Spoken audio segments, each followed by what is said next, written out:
Hey folks, Drunk History is back on Comedy Central. Season 5 of the critically acclaimed award-winning series returns to Comedy Central to give you an accurate-ish portrayal of history. Drink your way through this season with stories about Deborah Sampson, a colonial woman who disguised herself as a man to fight in the Revolutionary War. Or see if you can solve the mysterious disappearance of notorious airplane hijacker D.B. Cooper. Learning is intoxicating. Catch Drunk History Tuesdays at 10, 9 Central on Comedy Central, followed by the new season of Another Period. Okay? All right. Let's do the show. Lock the gate!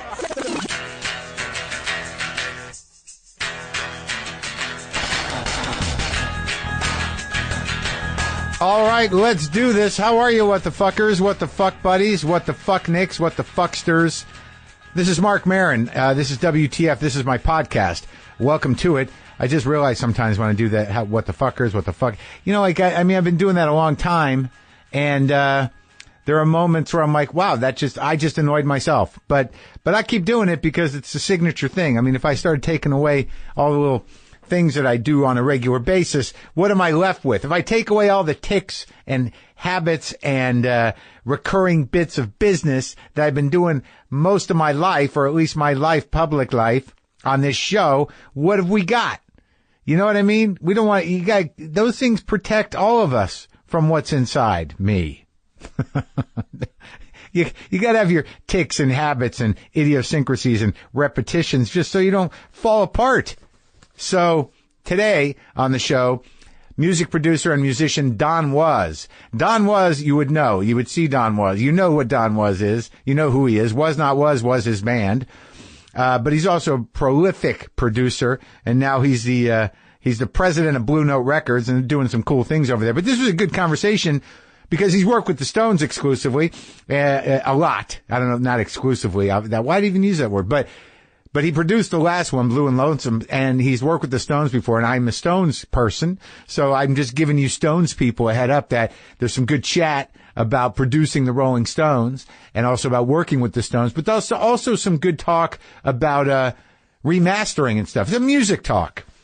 But I was engaged, and I like it, and I like seeing him in my garage because he's always one of those guys, a bass player generally, and you kind of see him in backing bands here and there over the years. He's got these dreads and this little beard, and he usually wears sunglasses and a hat, and you're like, there's that guy, and I talked to that guy, and he's done a lot of stuff, and it was kind of a great talk. So that's happening. That's happening today, momentarily. All right? I do want to tell you about my experience at the SAG Awards, if you didn't. Well, I mean, you can only watch so much. But first, out of the gate here, some guy called me out here in an email, subject line, Radio Shack, question mark. Hi, Mark. Going to Radio Shack to acquire the parts to fix your cable will require a time machine. I could tell you how to build said time machine, but it will require a parts list from Radio Shack. Good luck. Love the show. I hope the transition to your new home goes smoothly from here on out. Sincerely, Bowser. Yeah, I did say I was going to Radio Shack on the last show. And not only did I say I was going to go, I went to where the Radio Shack was, knowing in my brain that all the Radio Shacks are gone, but seemingly some part of me unwilling to accept that all Radio Shacks are gone. You didn't go to Radio Shack much, and a lot of times what you bought there was relatively disposable because you'd buy too many of them because you're trying to fix something yourself, or whatever. But it was a sort of a constant. But the Radio Shack is gone. And if you want to get that stuff day of, you know, it's hard. You can get it day after on Amazon, I guess. I guess everything happens quicker. But what happened to the journey? What happened to the journey, folks? That's what we're missing now. Is that, you know, I got to get a thing. I got to see what store has it. Where is that place? Are they open? Let's drive over there. Maybe we'll get something to eat on the way. Oh shit, it's not here. But look, there's this store. I wonder what's in this place. Remember that? Remember getting out in the world and doing things? Remember where, you know, a sort of a shopping rabbit hole could actually require a car? You just go and you're like, God, we passed a place. It looks like it might have that. Let's go there. Holy shit. I didn't even know this was here. Did you know this whole thing here? What happened to that? Gone. Human engagement with the outside world. Gone. Sad. And I'm not grieving for Radio Shack. And then there was that brief time where they tried to call it the Hut. Or, oh no, Radio Hut? No, the Shack. Where are you going? Go in the Shack. Pick up a plug. They tried to hipsterize Radio Shack to save it. Let's go down to the shack, get some batteries. Let's hang out at the shack.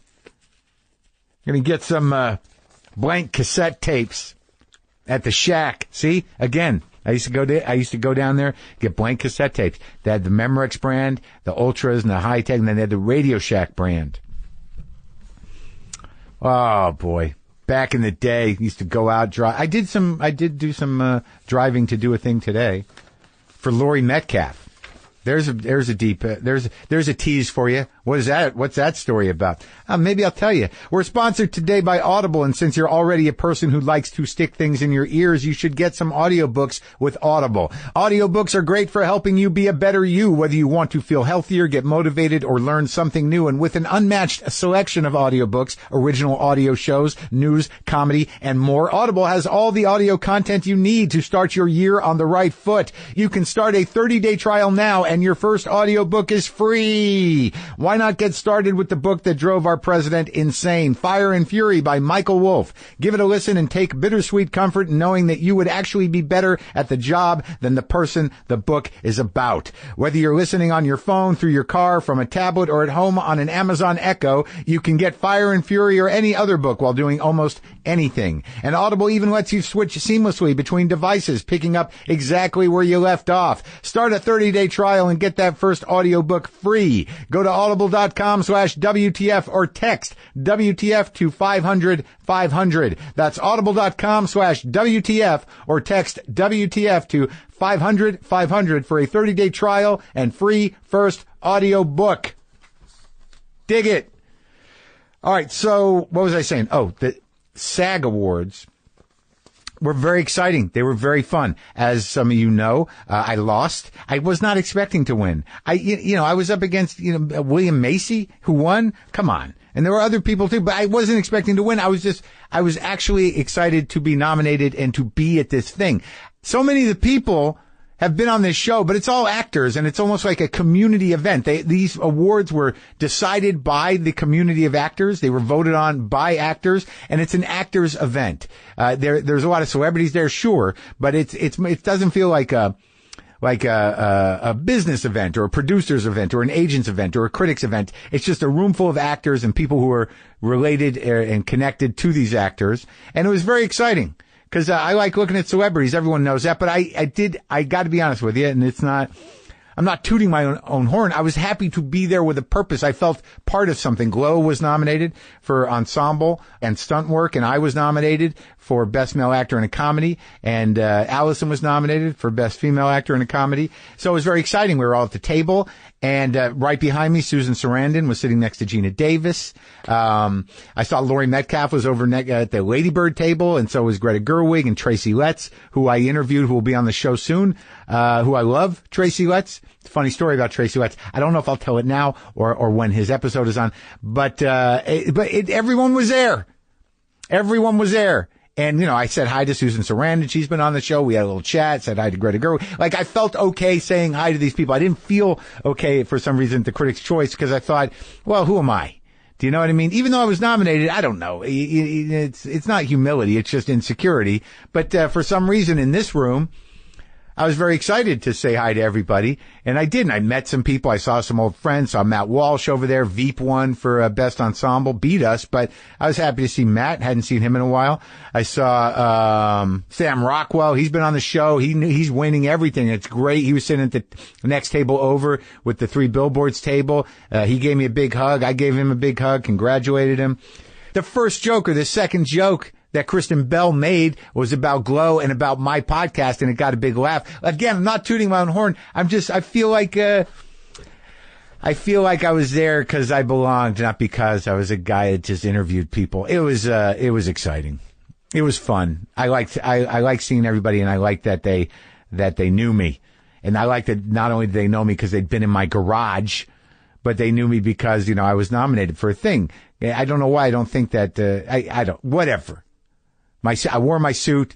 I went with Sarah the painter, and I felt part of a community. I'm part of the community of comics, which I've always been. Last night, I was behind the Comedy Store hanging out with Bill Burr, smoking a cigar with some old pals from the Boston days, Jackie Flynn and Al Ducharme. just hanging out, telling stories, holding a little court with Burr and the cigars and the Boston guys, the comedy, the rogues and gypsies of the comedy world are really my family, but it was nice to be in the acting world. Well, here's what happens. Outside of having a joke made about me, which I found very flattering, and chatting with different people, Jason Bateman, I ran into him. He was very nice. And I ran into Jordan Peele, congratulated him. But I will tell you this story about Frances McDormand. Yes, I will. I will tell you this story about that. I'm going to, but do you want to learn how to make the most of 24 hours, folks? Then subscribe to Rise and Grind, the new podcast from Shark Tank's host, Damon John. Get it right now in your favorite podcast app. Long before Shark Tank, Damon John was sewing hats by hand at his mom's house in Hollis, Queens, and selling them on the street. He turned that business into FUBU, a multi-billion-dollar fashion company, and he did it by out-hustling the competition. On Damon's new podcast, Rise and Grind, he talks with entrepreneurs like Barbara Corcoran, Tyler the Creator, and Wendy Williams, who share the secrets they use to get to the top. The first episode has Gary Vaynerchuk, the guy who turned his family wine store into a massive online business and built a media empire in the process. Give it a listen. You'll hear good conversation and you'll get some wisdom about reaching your fullest potential. Subscribe to Damon John's new podcast, Rise and Grind, in Apple Podcast, Stitcher, or wherever you listen. So we're all hanging out at my table, the Glow table. There's two tables, a table and a half of Glow, and people have to kind of move through the room. There's thin little in between tables. There's not a lot of room. And then like all of a sudden I'm standing up and I see Frances McDormand and a few people moving towards me. They need to get by me because I'm at the head of the table. They need to walk behind me and I'm standing up. It's on a break or it's before the show starts, and she's coming right at me. And I'm a big fan and I respect her a great deal. And I've always wanted to have her on the show. I was just going to step out of her way. And then I thought, like, just introduce yourself, man. So she's walking right towards me to get around me with all these people. And I said, hi, Frances, and she goes, I know who you are, Marc Maron. I know who you are. And I'm like, okay. She goes, you were great on Glow. You were great. I thought it was I don't usually watch things, but I started watching it and I watched it and you were great. I mean, everyone knows that guy. Everyone's known one of those guys. So like on some level, she liked Glow. She thought I was great in it as an actor. So I won. I won at the SAG Awards. I won. Frances McDormand made me a winner. I'd love to have her on the show. And Willem Dafoe actually, chatted with me this time. Like that. Remember I said at the Critics' Choice, I thought like maybe I didn't think he registered, but we had a nice chat on the red carpet, waiting to get pictures taken. I'm still a little bit of a who's this guy, but that's all right. You look, I'm way ahead. It's all gravy. I didn't anticipate any of this, and it was a good time. It was a really good time. I'll tell you. Oh, I want to tell you this. So Robert De Niro's there, right? After the SAG Awards, you go basically next door to another room where they have the party, and you kind of move in through this one door, and then there's separate areas. There's like booths and there's food and whatever. So I walk in with Sarah, and like Robert De Niro's just sitting on a couch there, talking to another guy. And I'm like, oh my God, this is Robert De Niro. And Sarah's like, you should go introduce yourself. I'm like, no, I'm not going to interrupt Robert De Niro to do what? What am I going to, no, I'm not doing that. I'm not going to introduce myself to Robert De Niro or tell him whatever. It didn't feel right. And then I walk about another 10 feet. I'm like, all right, okay, maybe I should go, introduce myself to Robert De Niro. I don't know what I'm going to say, but I figure maybe I'll go try. So I'm walking back to where Robert De Niro, he's sitting down at a little couch. It's it's around a pillar kind of thing. And there's a lot of people around, but everyone's moving, but he's just sort of there talking to another guy. And I'm walking towards Robert De Niro, and then I see a guy, maybe like 5 to 10 feet away, just standing there by himself. A dude just standing there, just, not talking to anybody, big guy. And he looks at me and I look at him. And he acknowledges me. So I walk over and he introduces himself as this guy, Chris Sullivan from, This Is Us. He said he was a fan of my work or whatever. And he's just standing there. And then I realize, I'm like, are you waiting to try to say hi to Robert De Niro? He's like, yeah, kinda. And I'm like, oh, I didn't realize there was a line. He's like, what are you going to do? He's like, well, I'm just going to wait for my window. Wait for my, And I'm like, I was going to do that too, but I think I'm going to keep moving because I don't really think we should. It was just such an awkward thing. I'm like, you go ahead and do it. I'll do it another time, maybe another event. You don't want to be a line of people trying to act nonchalant, 6 feet away from where Robert De Niro is talking to a friend of his. It's just like, a growing mass of people, me, some other guy, another guy steps up. I was like, yeah, we're kind of waiting. Not even talking to each other, just kind of like acting like nothing's going on. So, needless to say, I did not meet Robert De Niro. I hope Chris did. So, maybe he'll let me know. So anyways, okay, let's get on with it. Remind me to tell the Tracy Letts story. How are you going to remind me? You're the listener. I'll tell it when he's on, because it was kind of funny. But it ties into something he said at the end of his conversation with me. Anyways, Laurie Metcalf left her hoodie here. Her Steppenwolf hoodie. So I had to go out into the world, cause she needed it. She went to New York to do a play and they were going to do a photo shoot and she needed it they wanted her to wear a thing and, it's her favorite hoodie. So I went down to the post office and I overnighted, Laurie Metcalf her hoodie. I got out in the world. You people think that I'm a mid-level celebrity. I don't have people running around doing things like that and I like to do it. I'm just supportive of getting out in the world to do mundane errands, buy things, whatever. Oh, you're probably going like, why didn't you use the stamps? Why didn't you use the stamps for the overnight? Don't call me out on the stamps.com. I need to be there tomorrow. So Lori could have her hoodie. Anyway, Don Was. I enjoyed this conversation. It's a music conversation. As I said, you may know him from the guy with the hat and the dreadlocks and the beard and the sunglasses. He was in Was Not Was. He's a big music producer. He's a bass player, and now he's the president of Blue Note Records. And they've just launched this Blue Note Review, Volume 1, Peace, Love, and Fishing. It's a box set subscription series, and it's limited to a production of 1,500 sets. You can get it at BlueNoteReview.com. So Volume 1 just came out. I think they're going to come out twice a year. I got it. It's a beautiful box. It's got a reissue of a Blue Note record. It's got a new record of live performances. This one had different ones. It's got some other stuff in it, some pictures, a scarf. Anyway, we'll talk about it. This is me and Don Was.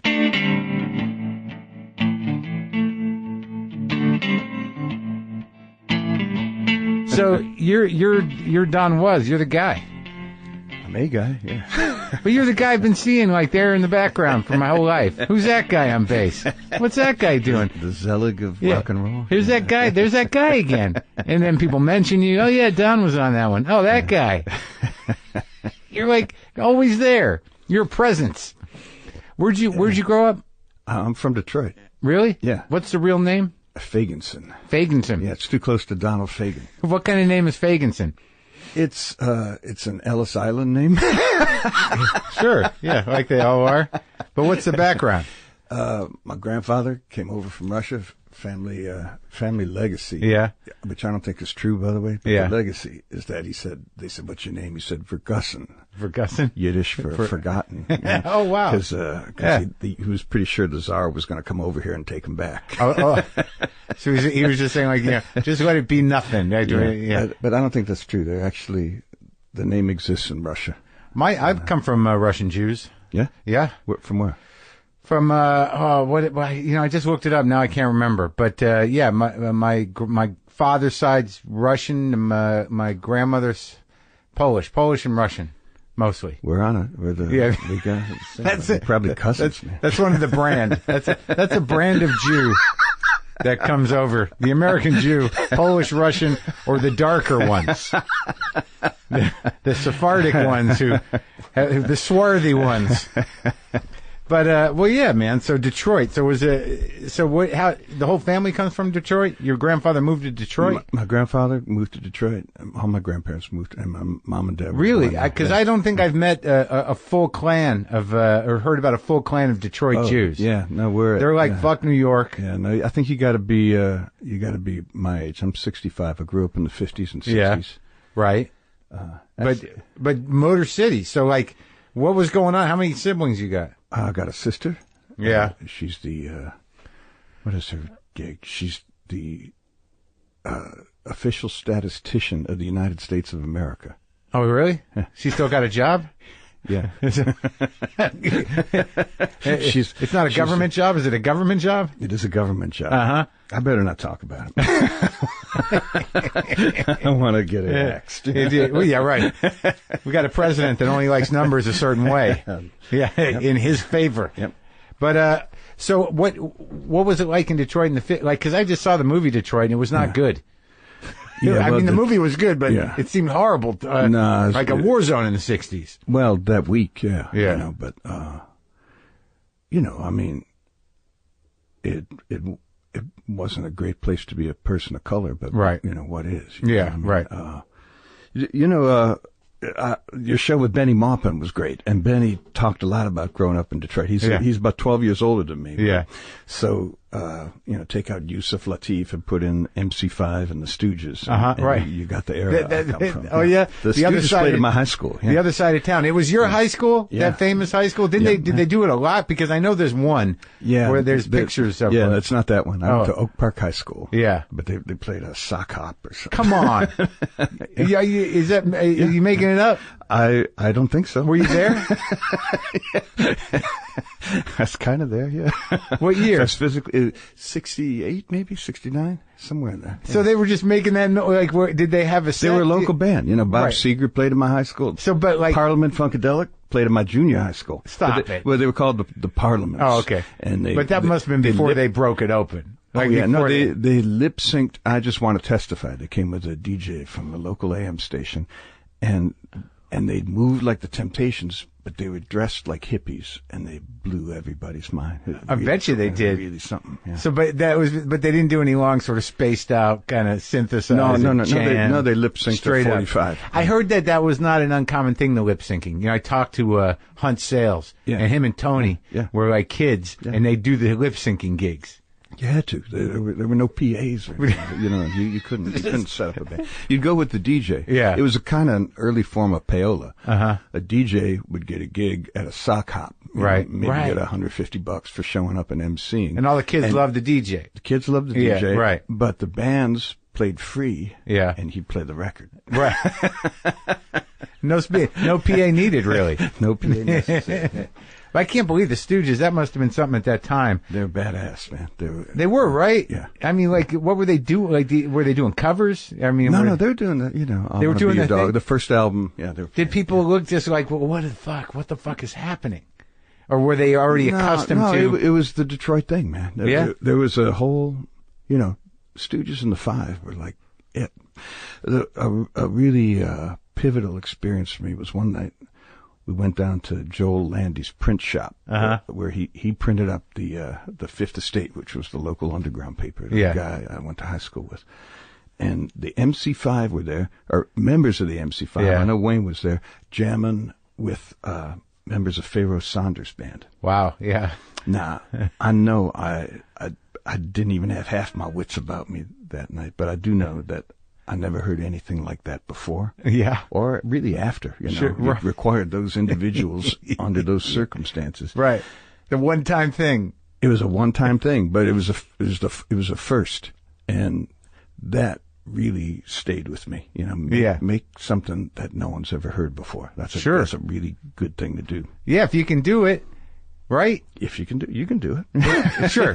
Well, it's not easy, but is selling it a part of that equation, or no. That doesn't matter? Well, I don't know. I believe that if you do original, soulful stuff that comes from an honest place, that's your best business plan. Sure, and people will dig it. Someone will. Yeah. But like the more I talk about it, or just thinking about it right now with you, it seems that that Detroit was equally as important in American music on some levels as New Orleans.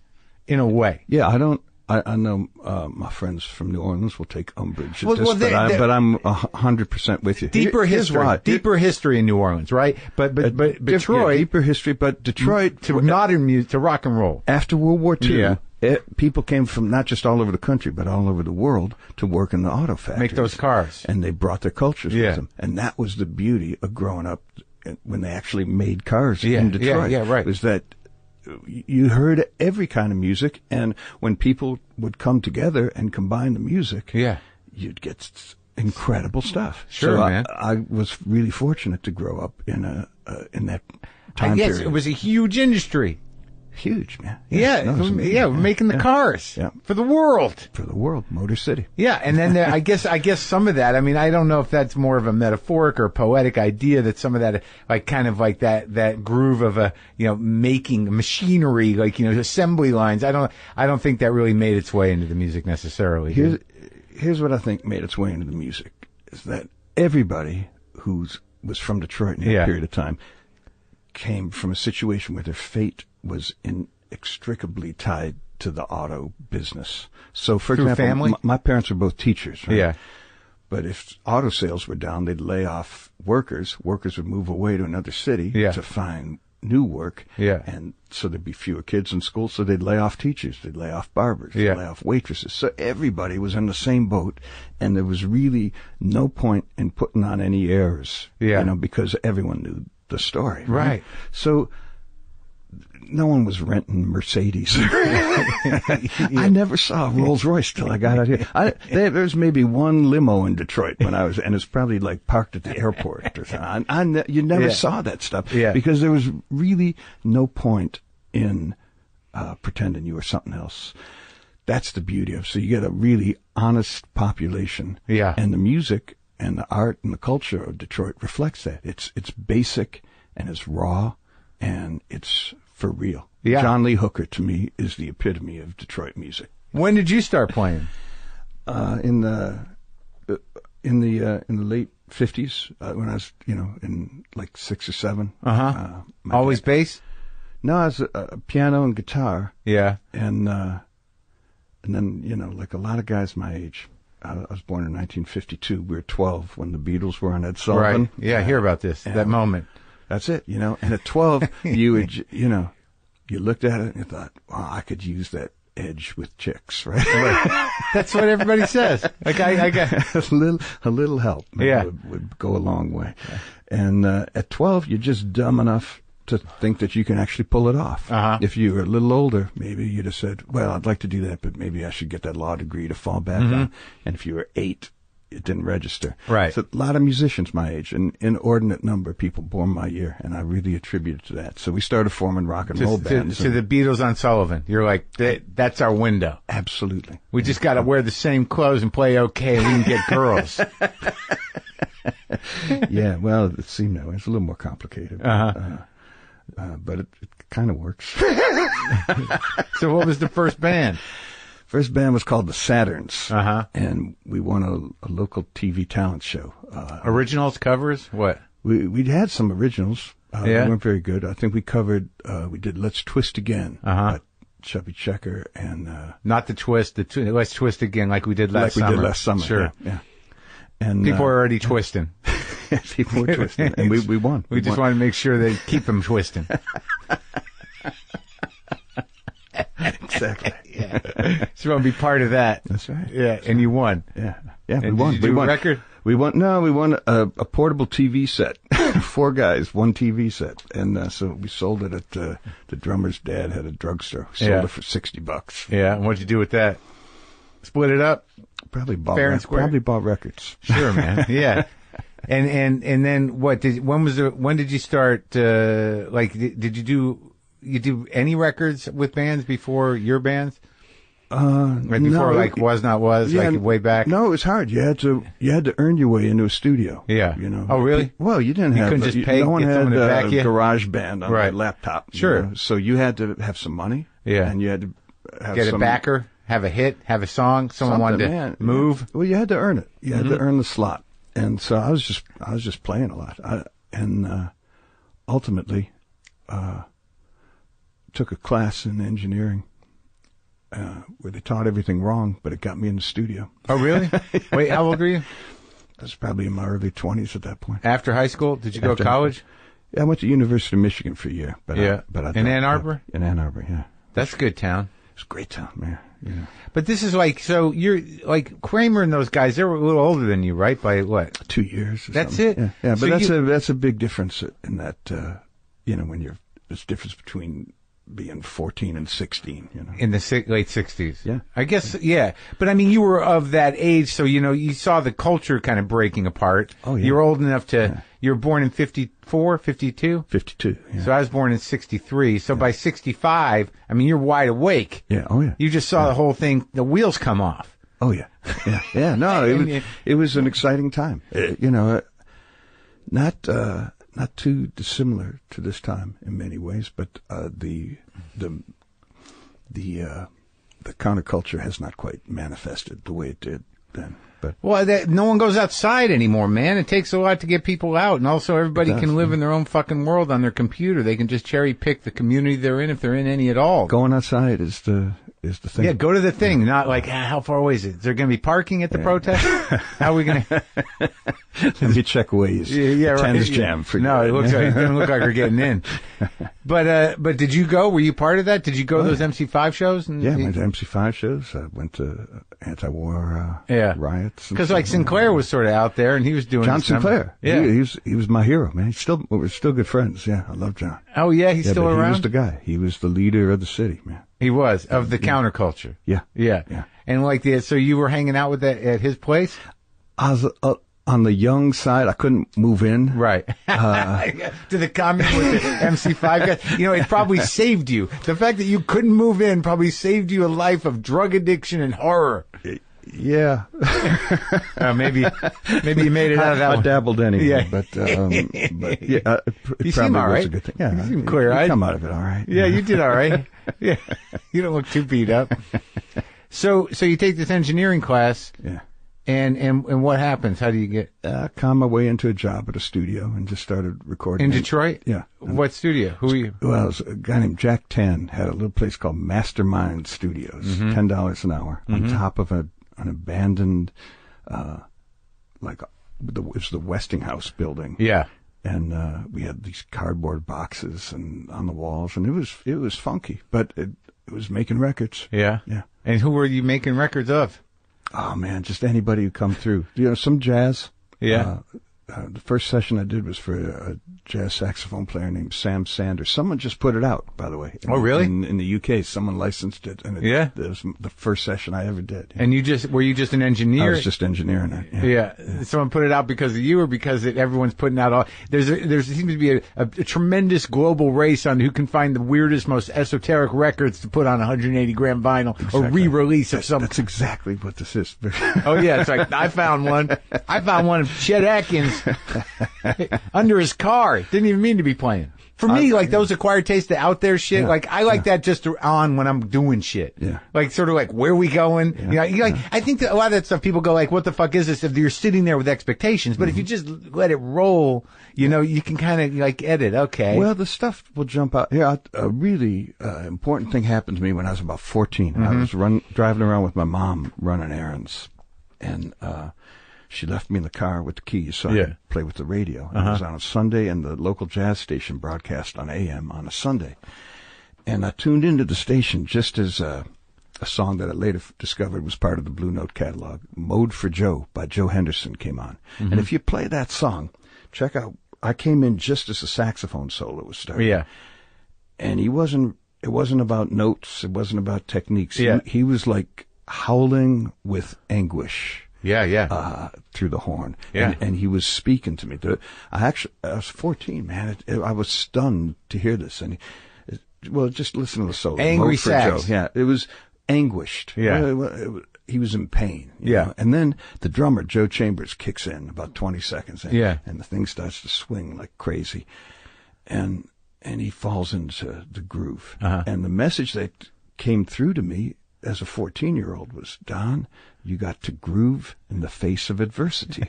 And it really struck me. Like, what kind of music is this? I went out and I bought an portable FM radio. Just to listen to the jazz station? Just to listen to WCHD, yeah. And, I soon found that a lot of the music that was speaking to me was coming out of what was then a very obscure little label called Blue Note Records.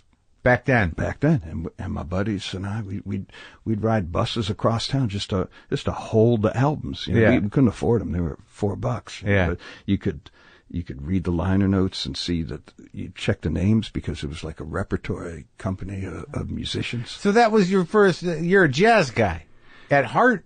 I mean, because I don't really differentiate. I mean, Bob Dylan was super important to me. Stones was super important to me. Right. But yeah, no, the jazz really spoke to me, from the time I was a young teenager. But it's interesting because that form. You're kind of a popular music guy, really, production-wise, right? As a producer, yeah. Yeah. Because like there's a certain level of chops, and I don't know, how much jazz you play. Not that much anymore, but I that's how it came up. I played bars, played bebop in Detroit until I was in my 30s. Just really? Playing bars. Did you play stand-up bass? Yeah, stand-up and electric. Yeah. Really? Yeah. So you evolved. So you go to engineering school, but you're still playing. Oh yeah, that's how I lived. Yeah. When did you pick up the bass? I picked up the bass when I was in high school because there were a couple of keyboard players who were better than me and a couple of guitar players who were better than me, and there were no bass players. So it was just a practical decision at the time. Although Paul McCartney was pretty cool bass player. He was, and right? I could relate to what he was playing. Yeah. Ron Carter was a mystery. Paul McCartney, I was like, this is genius, and I can play these things. I can kind of do that. Yeah, you can figure this out. Yeah. I don't know where that other guy's going. That takes some work. All right, so that was your thing. You're playing behind who? The main person I worked with was like a hard bop piano player, a woman by the name of Lenore Paxton. I played with her for 10 years, and we just did bars in Detroit, and mostly a club called Bob and Rob's Lounge out in Clawson, Michigan. And I probably learned more about music from her than anybody for the rest of my life. Did she record? Not really. Really? Not really. Yeah, no. But 10 years, you were with her. Yeah, maybe longer even. On and off. Was her, and a drummer? And horns? No horns? No horns. It was a trio, and the owner of Bob and Rob's was a singer who had this kind of Dick Hames. He was good. Yeah? He was really good. Too good to be like owning just a bar in Detroit. And he'd get up and sing with us. It was great, man. It was a great period of time. We'd do 4 or 5 sets a night. I wouldn't know any of the songs. I'd have to... She'd start... And she'd help me a little bit with her left hand, pointing out what the chords were. Yeah. And then one time through, I better remember it because she was taking off. And it was great, man. It was great for building my ears and my chops and for exploring things. And also the whole scene, man. Playing in bars is so much fun. I just walk around and you just talk to the wildest people and hang out with them, and it was really cool. So you're doing that. You're playing with her. You're playing with other things. Yeah, doing all kinds of stuff. I played with a great local folk musician named Ted Lucas. One thing we had the strangest booking we ever had was we had a multiracial folk band that somehow got booked to open for Black Sabbath at the Toledo Sports Arena. What year? Early 70s. And we didn't make it through the first song. We were pelted with bottles, and the drummer was bleeding, and we stopped. Oh, my God. But I met Ozzy there. So that was after, like, the second Sabbath record, something like that? Maybe the first or second? Yeah, well, they were on a U.S. tour, but it's pretty early on. But they were big enough to sell out the Toledo Sports Arena. Yeah. So it must have been after that. Like, they were probably a couple records in. Yeah, it could have just as easily been 74. How was it? What was it like watching them at that point? Oh, he's great, man. Yeah, that's a great band. Yeah, it is a great band. And Ozzy ended up singing on a Was Not Was record. He did? He sings. I'll tell you a story, man. We had a song that none of our singers could sing. And so Michael Zilka, who ran Z Records, said, "There's this wonderful girl from Detroit. You should use her. She's going to be a very big star." Yeah. And it was Madonna, right? Right. Before she'd put out her first record. So we recorded her. We spent a couple days doing it, and she was great, man. Yeah. I loved her. She was really sweet, and she worked real hard, but it didn't sound like Was Not Was. Right. And I said, "Michael, we can't put this out." He said, "You're making a huge mistake. She's going to be very big." I said, "No, man, she's a disco singer." Is this the first record you're talking? This is, it was Born to Laugh at Tornadoes. Okay. Yeah. A song called Shake Your Head. Okay. Yeah, it's on the second album, The Geffen. Yeah.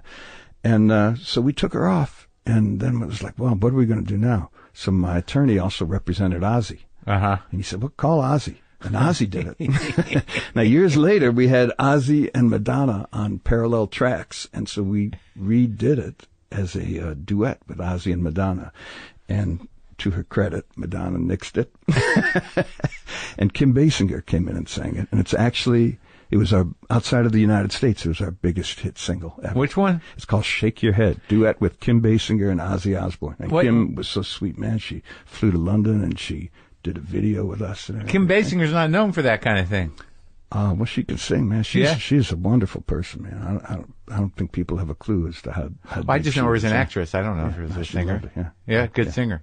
Yeah. All right. Yeah. So, but that record, it seems like you had Mitch Ryder on there too? Yeah, Mitch and Kramer was on there? Wayne's on it. Yeah, Marshall Crenshaw's on it. Doug Feiger from the Knack. Wow. Are they a Detroit band?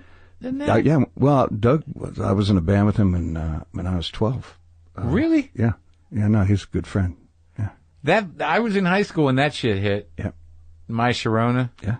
So all right, so you're playing all these different gigs with these people. So you put together Was Not Was, and it was sort of what was the vision of the band, man? The vision of the band was to because it's sort of a funk band, eclectic band. It was very eclectic. Although if you're from Detroit, it makes perfect sense. It's just everything we grew up with. In fact, the first album had Wayne Kramer playing guitar and Marcus Belgrave, a great jazz trumpeter who played with Charles Mingus, and Charles, he was playing trumpet.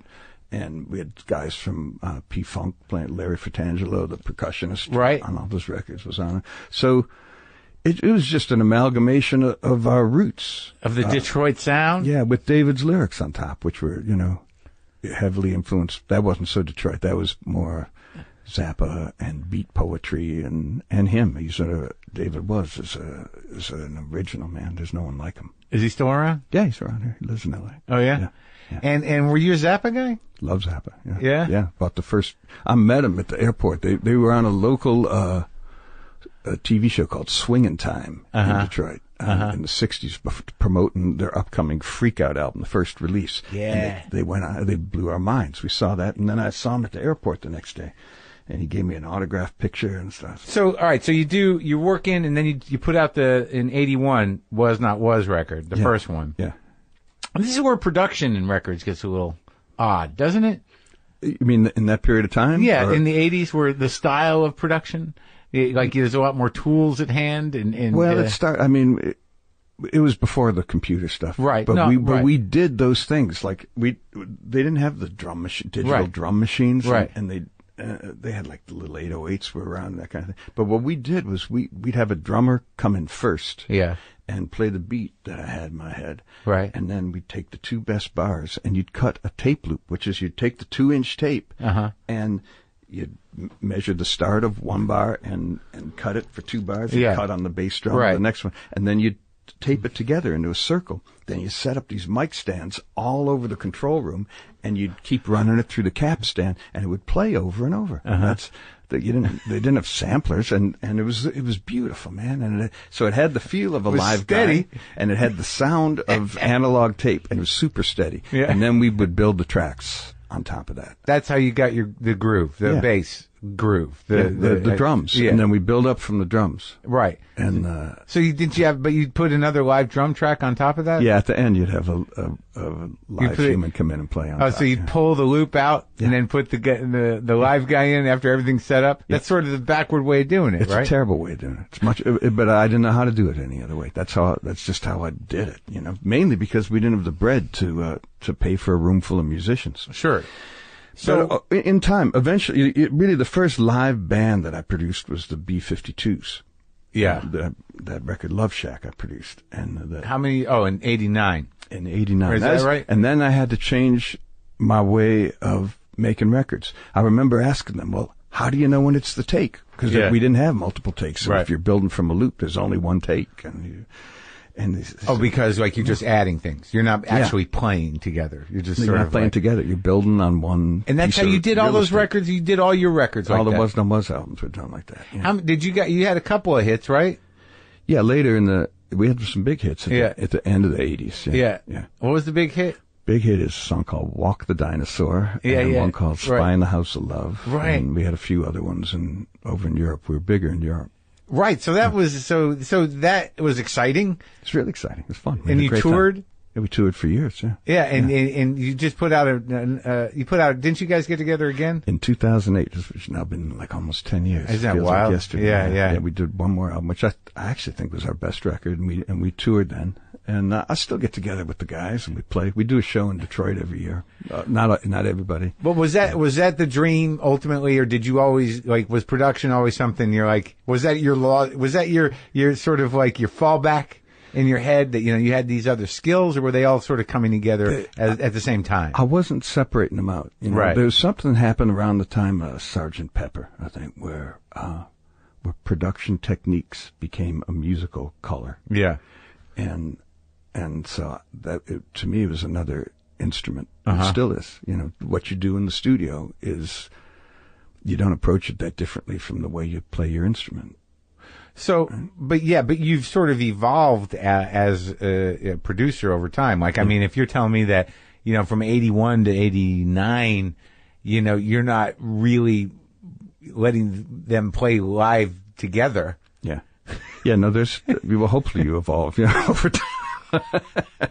But like in that time, you work with Carly Simon. I don't know these Ward Brothers records. It's a British group. Carly actually might have been I think we cut it to a click. And what about Bonnie Raitt too? No, Bonnie Raitt was just after the B-52. It was a month after. So you're like, guess what? You can all play together. Bonnie wasn't going to have it any other way. She cannot and will not play to a drum machine.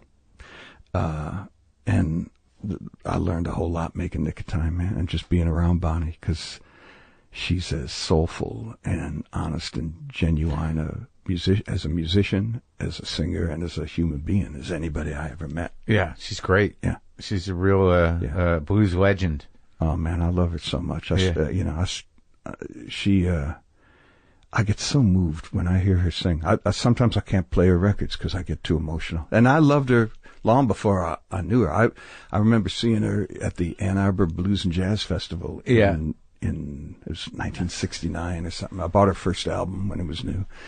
And I was just always a big fan. So it was a thrill to be able to make those 4 records with her. And it's still a thrill to play her. Did you do the one that has Angel from Montgomery on it? No, I wish. No, that's her cover of that is fucking insane. It's killer. Yeah, it's like Heartbreaker, huh? Yeah. And you got to work with Iggy too, and I like that record. Yeah, Brick by Brick. Well, Brick by Brick. Yeah, thank you, man. I've done a couple with them. Yeah. What was the other one? It's called Avenue B. So, that's a weird one. Is it? It's a beautiful album. It's an underrated album. I love the song "I Won't Crap Out" on Brick by Brick. Yeah, thank you. Yeah, I dig that one too. That was a fun record to make, man. So how do you guys find each other? I mean, why you? Why do people like? What do they when they were like, "I want that Don Was thing"?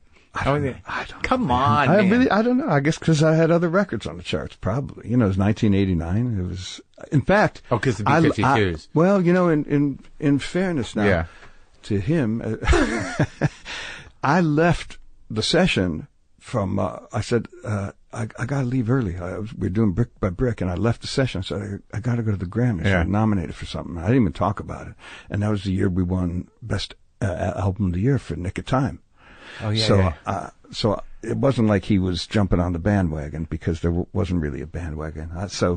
Right. I would say that that was the album of the year, the Bonnie Raitt record. Yeah, that was 1989. That's exciting. And I was in the studio with Iggy, and I left, and they were looking on TV. I didn't even tell them. It was here? You were out here? We were out here, yeah. And there it was. And then we just went back to work the next day. And what's he, as a vocalist, exclusively a vocalist, what's he looking for? What's the relationship with him and a producer, with you specifically? What was he looking for in that record? What were you going to do for Iggy Pop, knowing Iggy Pop, having seen him in high school? Did you tell him? Oh, yeah, no, I did, yeah. But, something, as wild as he is on stage, he's also a very deep guy. You should have him on. I've had him on. Yeah, he's very thoughtful, intelligent dude. Yeah, brilliant. He's surprising. He's like Keith, where you're like, oh, I get it. It's a character you're doing. Well, it's the other part of you. It's a part of you. Yeah, and that's for real. I don't think you can. Oh, no. You can't. It's not like Alice Cooper or something like that, where he'll tell you he's right. I'm doing shtick. Yeah. No. It's definitely that. Well, that's what Rollins said that to me. He said, you when you're talking to Jim, it's different than Iggy. Yeah, Iggy is Iggy, Jim is Jim. Yeah, no, that's absolutely right. Yeah. But you see where it comes from. I think he just wanted good tracks. Yeah. He wanted to make a quality record. Did he want to make cause there's a single on there, right? I mean, it was a big single. Candy. Yeah. And was he thinking in terms of that? Because it doesn't seem like certain artists are ever really thinking in terms of that, but I imagine producers are always kind of thinking in terms of that. You want a single on a record. Can I tell you something, man? I've always been a little removed from popular, like top 10 pop record. I don't really have a whole lot of hit singles that I've worked on. So my orientation as a producer is just to try to get an artist with a great vision and help them realize it, whatever that vision may be. And if I feel I can be of assistance, I'll do the record. And sometimes I think, I don't know how to do what you're talking about, and you should probably call this person. Oh, really? I'll buy the record the day it comes out. Who have you sent away, Don? I wouldn't tell you. But I have declined. I can't help you, man. It does seem like there have been some people that you work with that were, on the other side of the arc of their career a little bit. In a way. John Mayer once said to me, how come you always do the album after the big one? John's he's a real good friend. Yeah. I love him. And I know he was just being a bit of or he might just wanted to know the answer. I don't know. So just busting your balls over. I didn't bust him in the chops for asking, but I thought about it, and I thought, well, it got you thinking. It's usually, if you have some big hit single, it may not be an accurate reflection of who you are. Oh yeah, and maybe people want to get back on track. Right. And I think that's the kind of record I'm. Because you did that. Yeah. You sort of did that with Elton John, right? Yeah. He played piano. He didn't play an electric piano. We got him on a grand piano, which at the time was something he was shying away from. Oh really? Yeah. And you did the Dylan record. What was that like? Well. Bob's my hero. I believe we were woefully unprepared to produce that record. Under the Red Sky? Under the Red Sky, yeah. I don't know if I know the record specific. I don't know if I have the record. It's not hailed as one of his masterpieces. Yeah. But there's a few of those. It's not your fault. Well, I can tell you what I did wrong on that. Which is that I went in thinking, all right, let's make Blonde on Blonde Part 2 or something like that. Right. And that's the furthest thing from Bob Dylan's mind, is repeating himself. Right. It's the furthest thing from most great artists' mind. Right. He was trying to do something else. Yeah. There's the assistant engineer ran a cassette of the talking between songs on the first session I did with him, and he said, "Man, you may want to have this as a souvenir." And I plopped it in when I was driving home from the session, and I landed right on a spot where Bob was. He was telling me something he wanted to do, and I was telling him why it wouldn't work before we tried it. Yeah. I waited all my life to work with this guy, man, my hero. Yeah. And I didn't even chase up his idea. And I pulled over. I wanted to throw up. I was so sick. Oh, no. But it was a good lesson. But, yeah. And what you can hear in Under the Red Sky is the beginnings of what he later went on to do, which was this kind of rootsy American music, I think, based in sort blues of and the weird, the sort of ghost troubadour time traveler of Americana music. That's actually a really good description, man. And I think he would like that description. But he was headed that way, and I was probably not helping him get there. And I learned a lot from that. You guys are friends or no? Yeah, still friends. Yeah. But like friends, or like when you see him, he says hi? We just did something fairly recently that I can't talk about. But, oh yeah? How's he doing? He's great, man. And I love his music so much. I watch all his shows. I follow his tours on YouTube. There's always someone with a phone, right, taping it. And I think he's a great singer. Yeah. You have to really listen. You got to forget about the original versions of the songs. Yeah. But if you really listen to what he's doing, he's inhabiting every word of those songs and approaching them with a beginner's mind, a fresh mind every night, and they ring true. He's a deep guy, man. He's really a great singer. No, I agree with you. I think that like there are periods where he was doing something up there that was either out of spite or exhaustion. But I always think it's funny that, you know, for years people be like, I don't know what song this is. I don't know what he's saying. You know, he'd do a whole tour like that. Right? I don't know what's going on. And then he released a record of like crooning, like, you know, completely clear, perfect, audible vocals. And to me, that's sort of like, I wasn't feeling it. Fuck you, you know, in a way. I love the Sinatra records. Yeah. I think he's really found first of all, it's really hard to tackle those songs and follow. You can't follow Frank's footsteps in, or you're doomed, right? Yeah. So he's found a totally original way to inhabit those songs and be himself. Right. It's brilliant, man. Well, I think like it's a very interesting, because I have to assume that, you know, he doesn't need to tour other than for his own, you know, emotional and creative needs. He tours because that's what he does, man. Right. You play. That's right. Musicians play. Right. And I think that, you know, his commitment to it at this point in his life and the way he, you know, is approaching it, which is sort of like a performance piece, mm-hmm. you know, every year, that this particular manifestation of Dylan is sort of, it's very interesting, and it's very sort of timeless. I think he's great. Yeah, man. I mean, I saw him. He did that Desert Storm concert. Yeah. I love that show. But Yeah. I love this tour that he's on right now. I think he's delivering 100% every night. I think so. Yeah. Yeah. I agree with you. But, like, you know, obviously we can't go through everybody, but, you know, you got to work with Seeger on a record that, I don't know, The Fire Inside. But you're just playing bass? Or you produced No, I produced it, yeah. And I play bass, too. Yeah. Yeah. Do you play bass on a lot of these?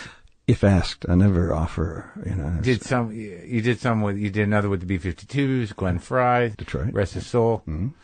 Roy Orbison, that must have been something. That's beautiful. He's a sweet guy, real good guy. And when he opened his mouth, it was like, wow. Oh yeah. Waylon Jennings did a country trip. And you did the Brian Wilson doc? I directed a documentary about Brian I think Wilson. I saw that doc. It's good. I just wasn't made for these times. Yeah. It's heartbreaking. He's heartbreaking to me. Well, not because he's sad. Yeah. It's just there's a couple of people, and I've said this before on the show, where I have a hard time listening to it because I can feel the vulnerability and the pain of it.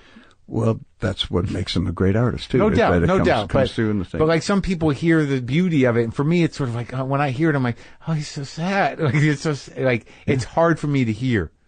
Yeah, I understand that. Yeah. You don't. I think at his best, what he did was make kind of sad, wistful songs with this great harmony and upbeat thing underneath. Sure. And you don't necessarily. It's like Hank Williams kind of. Hank Williams wrote the darkest, saddest, most depressing songs, but he was going out playing roadhouses, and he knew that people had to stay and drink, right? So he put, Cold, Cold Heart. That's like got this beat, and it's up and major key and stuff, and yet you listen to those lyrics. But that was Hank's thing. We tried to copy that a little bit in Was Not Was, that I tried to do music that would be the opposite of the lyrics. Uh-huh. It was based on a theory that if you had a beautiful diamond and you wanted to show it to somebody, if you put it down on ice, you won't see it. You put it down on black velvet, people can see the diamond. Right. So it was a device. Didn't always work. Sometimes you go too far, and it's just an alienation device. Sure, but it's an old blues device too, right? I mean, that's the heart of it, isn't it? I think it has to do with playing bars, Right. You got to keep people drinking, or you don't get paid at the end of the night. Right. And they don't ask you back. It's sort of like hard bop, like the transition from, into hard bop. You know what I mean? Yeah. Like, like maybe we can't go all the way out there. Why don't we tighten it up a little bit and give people something they can swing to? Well, that's very, that's something once I took the gig at Blue Note, I really had to figure out.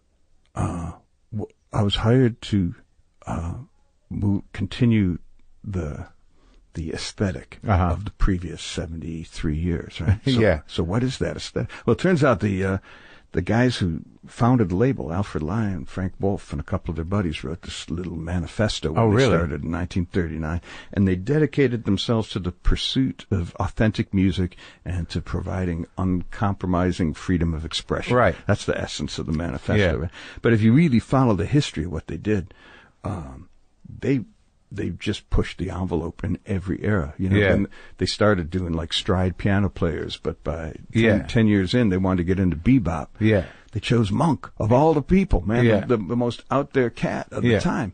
But they made these incredible seminal records with Thelonious Monk that changed the face of music, changed the way people wrote songs, changed the way people approached solos, changed the way people voiced chords and how you played behind a soloist. He's so influential, but they saw that and no one else was really seeing it at the time.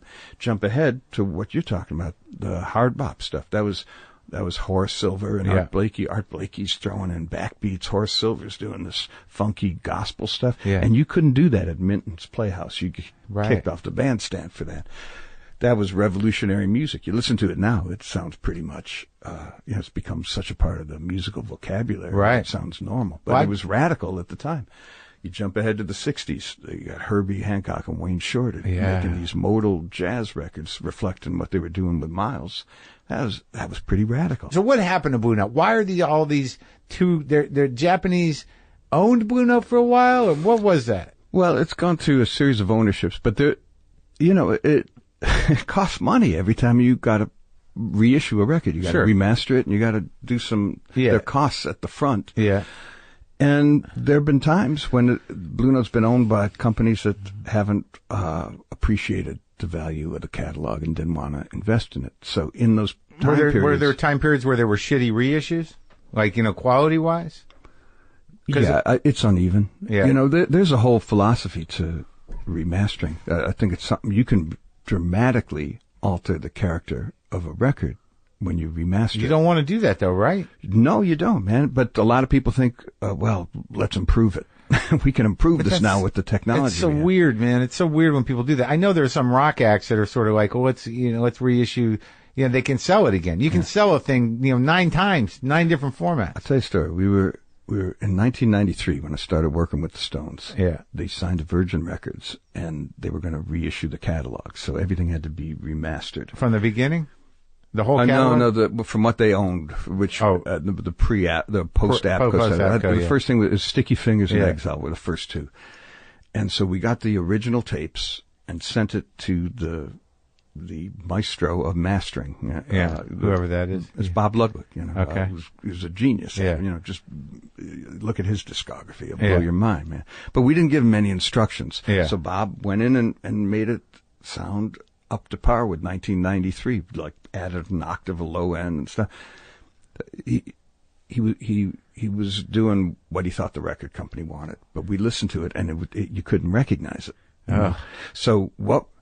Really, you listen to Sticky Fingers and be like, what is that? Well, it sounded different. Yeah. Not Bob's fault. Right. He's a genius. Sure.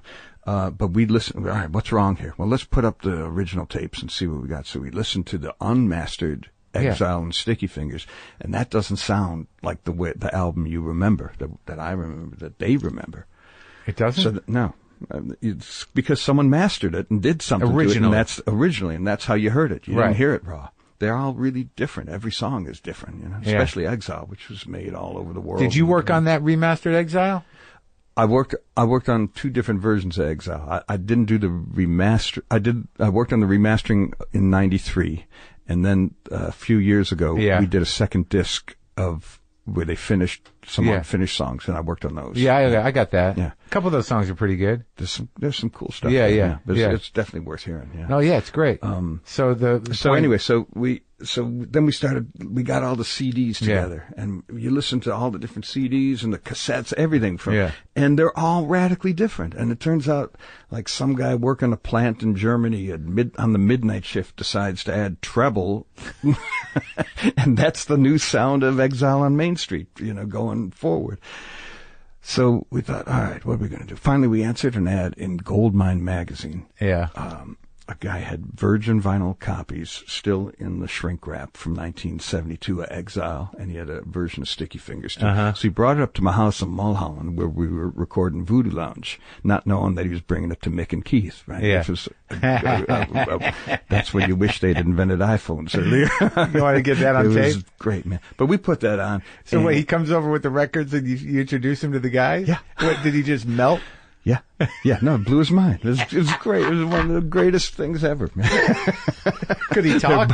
They're buying their own record from him. Could he talk? Could he even function? Yeah, he was cool. Yeah. And he could function enough to know not to charge them for it, but to ask them to sign a dozen albums. Right. So everyone made out like bandits on the deal. So what'd you do with those records? Well, you put it on and, there's Exile. So we sent that to Ludwig and we said that this is what it's supposed to sound like. And he got it. And the remasters from '93 sound great because they adhere to the aesthetics of the original artistic impulse. So he didn't rip it from the wax. He just got this. He could hear it. He understood what it was. Yeah. Oh wow! But you have to have some frame of reference, and even the Stones didn't have a frame of reference. It had been so long. So I wouldn't expect him to with Exile or either of those records.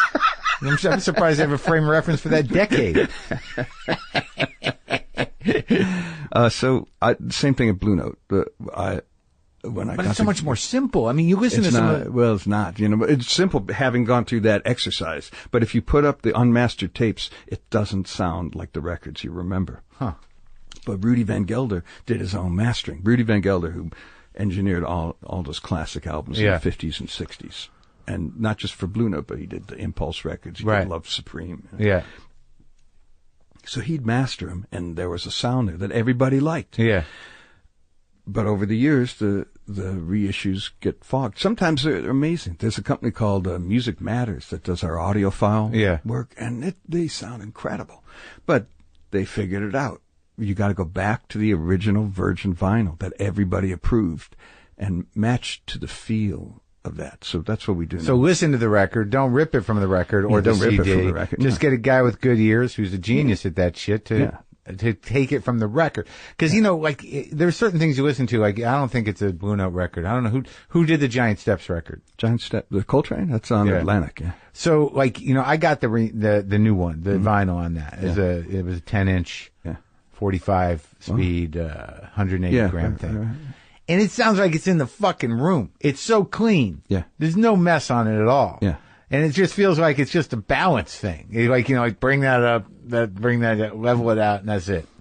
Isn't that how a lot of that jazz was recorded? Well, the Blue Note stuff that's considered to be classic was they cut it live to 2-track. Right. They mixed it as they were recording. Yeah. So you don't have the option of bringing up. It's great. Yeah. It's crazy. Yeah. Yeah. So now you just don't mess with it, man. That's really the thing is don't impose yourself on the scene, man, So what is the vision that you have for Blue Note? What is that thing I got in the mail that I listened to? Oh, the Blue Note review, yes. Well, the overall vision for Blue Note. It's a nice box. It's there's pictures in it. There's paper. There's a reissue of an old record. Then there's a new record that's recorded live. There's there's a scarf in there, I think. Yeah, John Varvatos designed a Blue Note scarf. We got a magazine. The idea was, how we were talking about the liner notes for the Frank Zappa record, right? And just my experience driving around Detroit on a bus, trying to hold the albums, to restore that kind of experience of holding something and connecting with the artist. Nice box. Whenever I get something like that, I'm like, should I even play it? Heck yeah, you should play it. There's actually the centerpiece of it is an anthology of new tracks from artists on the roster that aren't available anywhere else. They don't stream. The live tracks, right? A couple are live, but they're whatever. Yeah. But they're new and they've never come out. And in some cases were created specifically for the box. We're on box 2 now. We're making it, and that's all stuff recorded specifically to a theme for the box. What's the theme? The theme is the theme of the album Second for box 2 is it's about Tony Williams, the album. Mm-hmm. And Tony Williams, great drummer, played with Miles Davis in the 60s and really totally revolutionized the approach to drums. He made some great albums for Blue Note between late 80s and early 90s, right up until the time he passed away, really. 6 albums that are kind of really underrated classics, so we're trying to shine a light on those. So the drummers on the roster are reimagining those songs, so these are all new tracks cut to a theme. What reissue are you putting in there? It's going to be a Bobby Hutcherson record. So that's nice. So this is going to be a twice a year thing you do. Twice a year, yeah. And then it's by subscription. And, we're just trying to do cool new stuff. That's all. Just something. One of the things I felt taking the gig was that because, look, I stream music every day. Sure. I love it. But I miss that connection from the liner notes and from the package. So how can we get back to that and maybe go past it? And so we're just trying to. Well, I'm in a vinyl hole. I'm doing. I got a lot of records, and I got good equipment to listen to them on, and I like it. Yeah. And so you're on top of the newer Blue Note reissues too. You oversee all that stuff. Yeah, we got an 80th anniversary coming up in 2019, and we got some really cool. And because there's a lot of audiophiles around now who are into the vinyl, they're getting it. Vinyl's got an amazing sound, really distinctive. It's a kind of distortion, really. It's not pure, and that's what's good about it. Yeah. It's got some on it, that gives it a soul and a feel. Yeah. And some more than others, depending on how many times it's been played or, someone ate off it. You buy used records sometimes, you're like, what was this guy doing with this record? What is that? How come I can't get this fingerprint off? Was he handling it with shellac on his hands? Yeah, right. Was he so high he melted? His hands were on fire? That I could relate to, yeah. Definitely his flesh was burning. It's crazy. But so that's it. But that's what you do. Like, if you have a question, you're like, go find the original wax, put it on, give it to the guy, tell him to match it. Yeah, just trust the initial impulse of the artist. If they were all slapping hands at the end saying, yeah, this is great, who are we to editorialize? Right. We weren't in the room, man, so sure. And especially if it stands the test of time. Yeah. Why would you change anything? There was one of all the reissues we've done in the last 6.5 years. One of my favorite albums, Ornette Coleman Live at the Golden Circle. It's just a trio. Yeah. David Eisenson and Charles Moffett. And we discovered that the left and right side are out of phase on the original tape. Yeah. Okay? But because of that, the cymbals got this crazy sound. Right. But also because of it, the bass is a little blurry. Uh-huh. So we put it back in phase. Yeah. And the crazy sound on the cymbals went away. Yeah. But you could hear the bass really well. Yeah. What would you do? Well, it's a tough question philosophically, because if you want the record that people know, then you know what I mean? Yeah. But that's also one of those things where it's like, well, you fixed it. But you didn't fix it in a way that was ideological. It wasn't like a preference thing.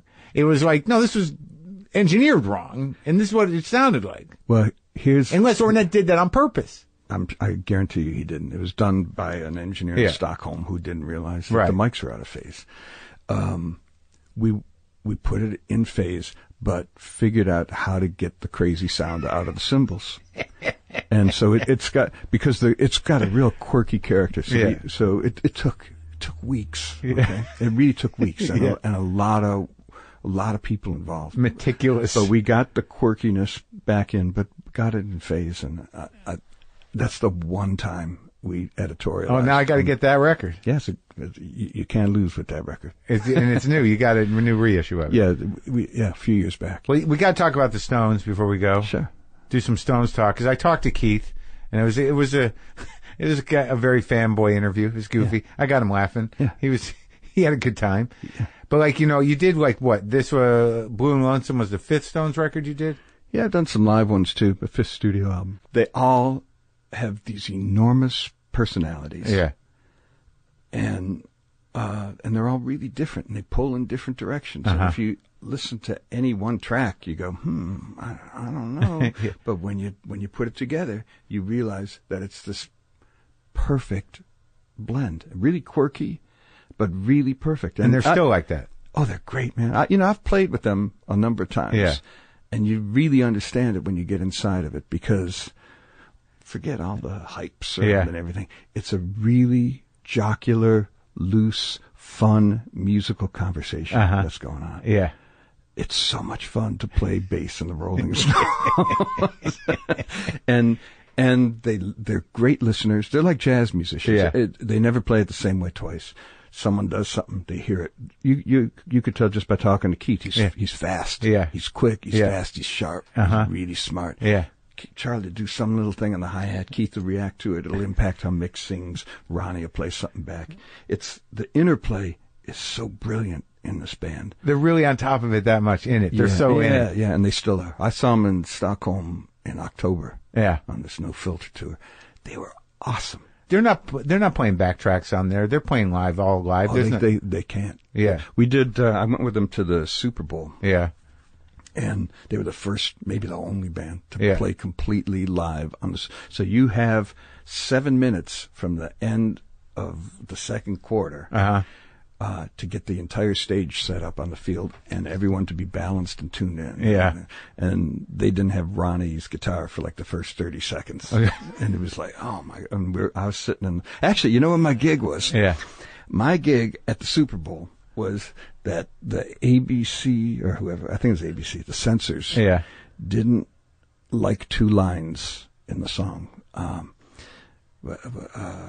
You make a dead man come and start me up. And am I still your rooster baby or am I just one of your cocks on Rough Justice? Uh-huh.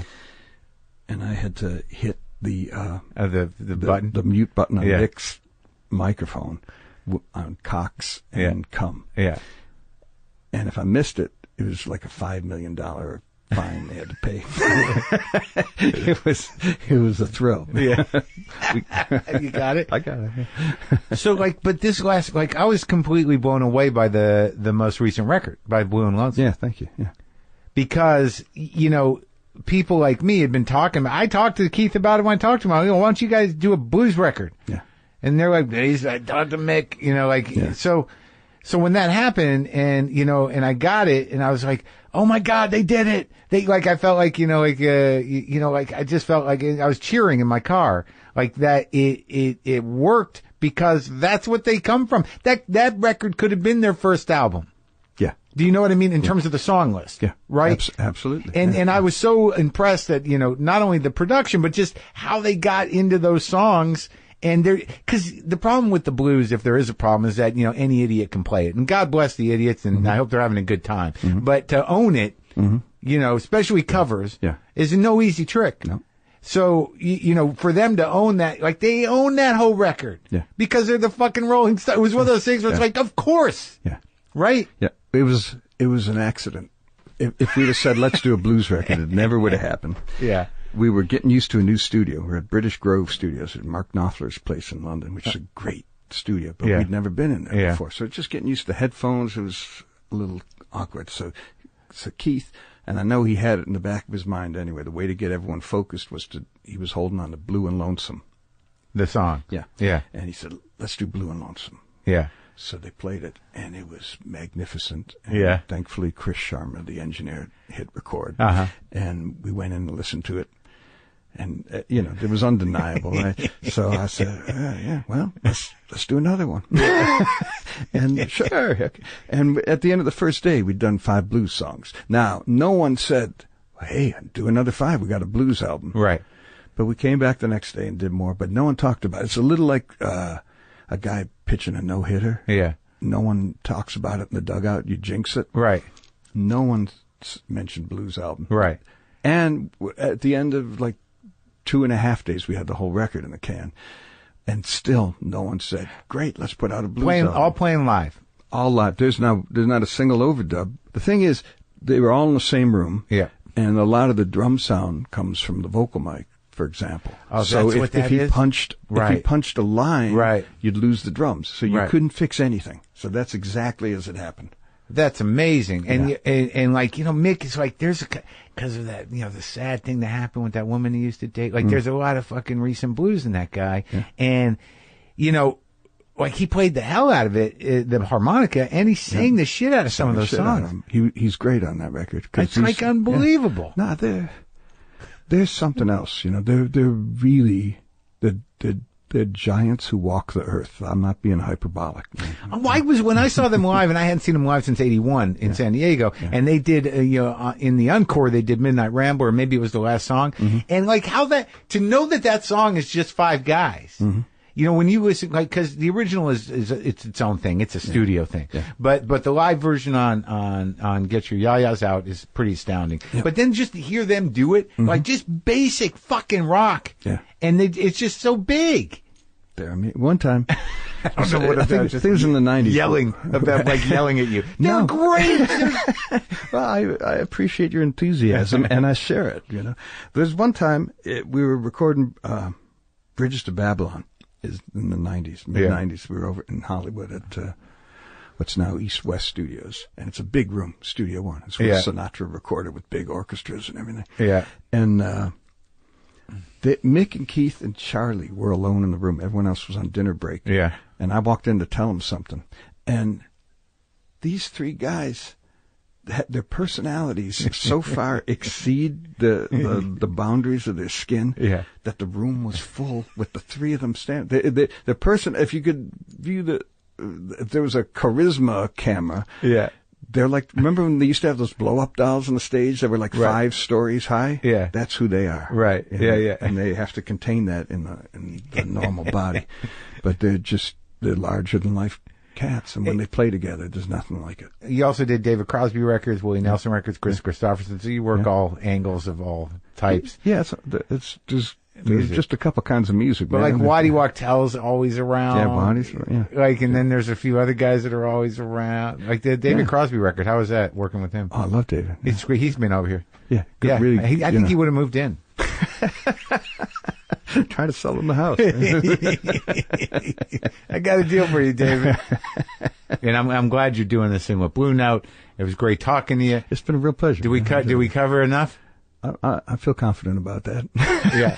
Good work on that Blake Mills album too. Oh, thank you. Yeah, Blake, he's a brilliant kid, and it's a real honor to play bass on that. Yeah. He's got good sound, man. He can do, like, he's one of those wizard kids where you're like, oh my God, it's from outer space, this guy. He's going to be around for a while. Yeah. Yeah. He's a real thing. It's interesting though, because like, he's got a great sense as a producer himself, right? Yeah. And he's got a great feel for a guitar, and he plays amazingly well. But like, he seems to really be excelling as a producer. He's got a real sense of color. Yeah. You know, he paints an impressionistic canvas. You know, like it's really hard to do because so much has been done already. Right. And there's so many electronic ways of getting to sounds that to come up with something fresh. Yeah. That's not just sound for the sake of sound, but is actually contributing emotionally to the record. And he's great at that. He's an analog cat. He likes that. He likes the old toys. Oh, yeah. Like, I talked to Neil Young. I like, Neil Young literally gets on stage with a rig for an amp rig where he doesn't know if it's going to make it through the show. And that drives him. He's No, there's a whole lot to be said for that. There's just something about old gear in general. Certainly if you're talking about real instruments, I just got Carlene Carter gave me a 1967 Fender Jazz that belonged to her dad, Carl Smith. And it's been sitting around since like pristine, new, but the wood has aged since 1967. And there's nothing like old wood. You cannot manufacture what that does to the sound, even on an electric instrument. So this is just the greatest bass I've ever played. Wow, man. And I've been using it on everything. I always played precisions for years. And I said, well, I play precisions. It's a jazz bass. I left it sitting she gave it to me a few years back. This year I pulled it out, and we're inseparable now. Yeah, it's just the old stuff sounds better. I know. I tend to buy new stuff like that thing. That's the only one I got over here, but that's like an 86. Yeah. It's not even that old, but that's old now. Well, yeah, no, it's kind of old now. It's got its own patina now. Yeah. I years ago, the guys in the Fender Custom Shop came up to my house when we were doing the Stones. We did Voodoo Lounge, and they made a guitar for Keith. And the guy is Jay Black worked there, and he's really good with. Oh, is this the one that he made exactly off that old blonde telly that Keith? No, that was later. This was just he made him a guitar, made him a Strat, but it's all new looking. And Keith said, "It's great, but I'm never going to play this thing." And I said to him, "Can't you?" Like we had a mic cabinet that was like something I got over at Arte de Mexico. Right? And I'm sure it was 2 years old, but it looked like it was 300 years old. I said, "Can't you just distress a guitar?" And the guy came back a couple years later. He said, "You gave me the idea for the Fender Relic series, so here is Relic #1." And he made me a precision bass with all 1963 parts on it. And it's really good bass. Yeah. And it says Relic 1 on it, and that was 1993. So now it's older, and now it's getting its own patina. And so it's not only a Relic manufactured relic, but it's actually got some grease on it. Yeah, I have not bought a really old thing. These amps are. That's an original Champ there. That's like it's beautiful. 58. Are you playing through the Bell and Howell? That's his Blake's guy. Yeah, Blake's guy. Yeah. That's his. He lives around the corner. Austin. Oh yeah. Right, what's his name? I don't know the guy's name, but they're really good. I have one. Blake gave me one. Yeah. That's gonna bother me. I don't want to get him. Yeah. Yeah, give the guy short. Is it Austin? Austin Hooks. Yeah. Right. Yes, Austin Hooks. Yeah, he lives around the corner, and this is the first one. This is the prototype. I don't know if he knows I still have it. Like he said, because he would fix he fucking fixed that old Champ for me, or that old Deluxe. And that's a 65 Champ. It's beautiful. Yeah. Yeah. But he said, he wanted me to play through one of these. So this is like the one his dad made the cabinet, and he gave it to me. He said, "Just keep it so I don't sell it." So I just had it. It's been years now. Now he's going to know where it is. You can have it back. I don't quite understand it. I don't understand how to work it. It seems complicated to me. So. You mean like? Well, I mean, you plug inside, and then there's two holes, and I don't know what one knob means or what. I play it sometimes. Just mess with it. All right. Yeah. I don't do enough messing because every time I mess with something, I'm like, someone knows how to do this. Yeah. And I don't know. No, but that's all the cool stuff came from having no one around who knew how to do it, and it really is. I listened to like Motown records, right? And I knew those guys. I got to play with a lot of those guys when I lived in Detroit, and they were jazz musicians who were trying to imitate New York R&B records, and they got it wrong. Yeah, and they came up with something at least as good and as enduring. Yeah, but it was because there was no one around to tell them how to do it. All right, well that's inspiring to me. Okay. I'm not going to be daunted. I'm gonna go fearless into just playing in my garage by myself. All right, Don, good talking to you. A pleasure, man.